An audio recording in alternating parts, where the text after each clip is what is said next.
Hi everyone, Father Lamb here. It's Wednesday, February 2nd, and we've been talking these last few weeks about the Lord's Prayer, the Our Father. I remember when I first met our new organist and choir director, Harold Redline, I said to Harold, you have a great name. That's God's name. And he was like, well, what do you mean? I said, well, we say it in the Lord's Prayer all the time. We say, Our Father who art in heaven, hallowed be thy name. Yeah, I know, kind of stupid. But then he turns to me, being the music person, and says, actually, Father, that's not his name. His name's not Harold, it's Andy. And I was like, what do you mean God's name is Andy? He said, Andy walks with me, Andy talks with me. Anyway, forget about it. So anyway, we have the Lord's Prayer here, and we've been talking about Our Father who art in heaven, hallowed be thy name. And today we're talking about thy kingdom come, thy will be done on earth as it is in heaven.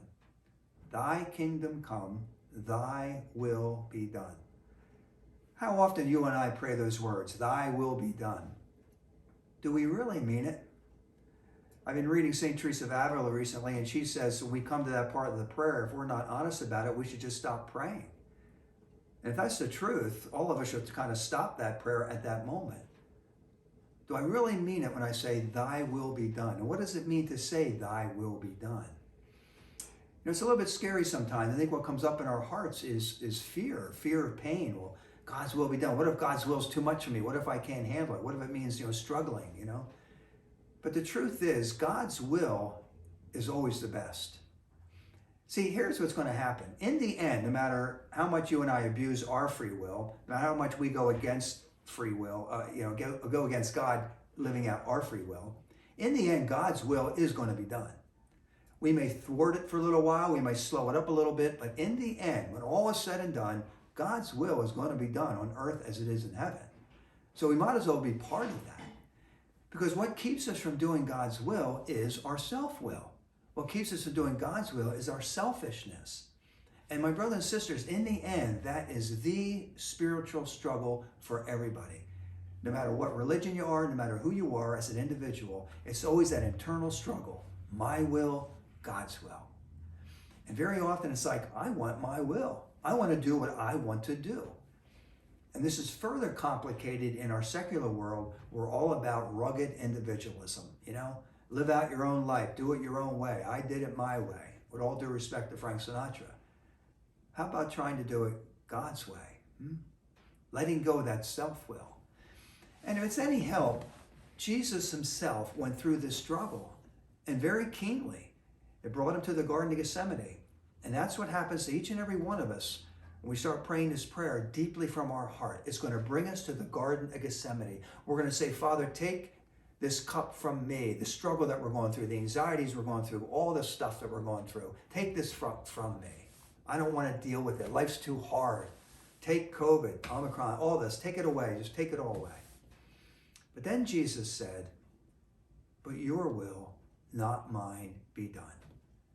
And that led to the salvation of the whole world. We need to follow his example, and it's not easy.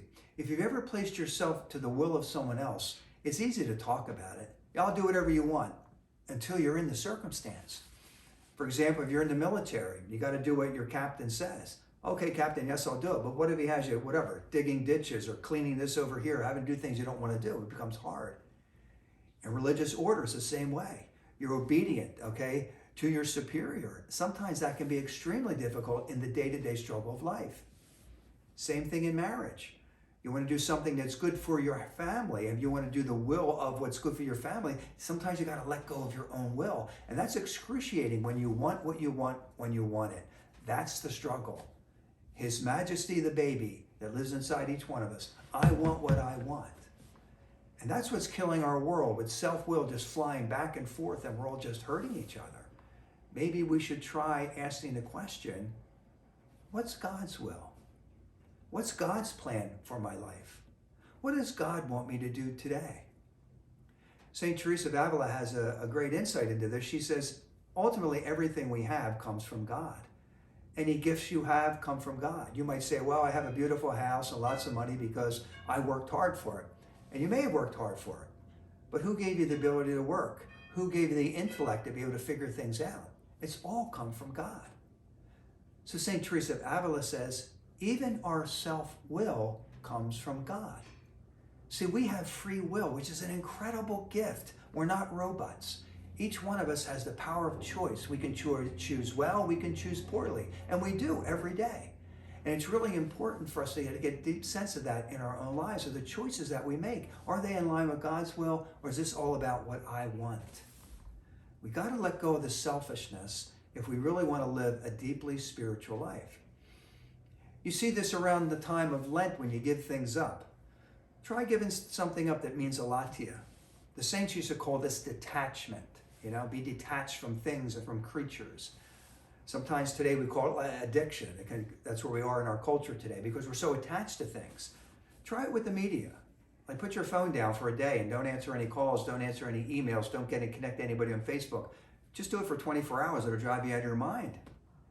This is important for us to look at, that you and I are so involved in self-will on a day-to-day basis, sometimes we have no clue what God's will is. So let's keep it simple. And in fact, that's exactly what St. Teresa of Avila says in her Way of Perfection. She says, this struggle is too much for us to give our will over to the Father completely. She says the only way it can be done is through God's grace coming in our life in a deeper way. And she says we need to do two things. We have to be involved in simplicity and humility.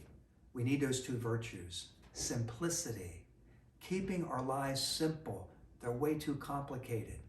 Is God really number one in my life? My family right there with him? What do I have as my life's values? What's number one in my life? And secondly, humility, to be humble enough to know that there is a God and we're not him. I often think of that word joy. You've heard this before. J-O-Y stands for Jesus, others, and then you. Jesus comes first, then others, then yourself. If we lived our lives that way, the world would be a better place and we would also be more joyful. This week, let's just try to do God's will one day at a time and keep it simple and be humble. And sometimes God's will is as simple as getting up in the morning and going to work. Getting up in the morning and taking care of your children, looking after your parents or grandparents, depending what the situation is in your relationships. It's doing the next right thing. Sometimes God's will is just doing the dishes, taking the garbage out. Sometimes God's will is as simple as just sitting with people and just being with them and loving them.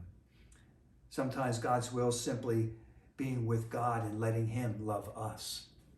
This week, as we pray the Our Father, let's take to heart, thy will be done, and mean it from our heart.